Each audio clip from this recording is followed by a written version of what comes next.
Ito ay rated SPG, striktong patnubay at gabay ng magulang ang kailangan. Malaking problema nga ang kinakaharap ni Chief Espinas dahil kapag malaman ng publiko na maraming namatay sa riot sa Bilibid ay baka masibak sa pwesto si Espinas. Dadagdag pa dito ang pagpalpak ni Labong sa kanilang lakad.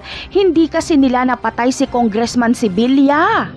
Kaya naman, si Tanggol na lang ang aasahan ni Espinas. Ito ang ipapalit niya kay Bong bilang hitman. Si Tanggol ang aayos sa kapalpakan ni Bong.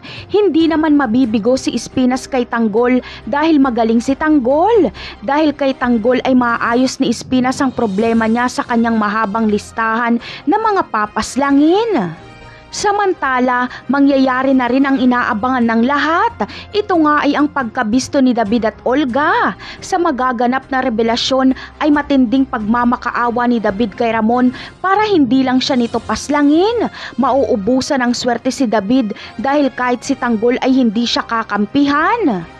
Kaya sa sobrang takot ni David ay maiihina naman siya sa pantalon. Dito ay makikita natin ang pagkakaiba ng pagkatao ni Tanggol at David. Hindi kasi gagawin ni Tanggol ang pagmamakaawa para mailigtas lang ang kanyang buhay.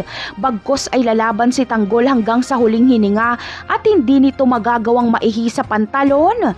Napakarami pa nating dapat abangan sa mga susunod na episode ng Batang Quiapo. Paalam!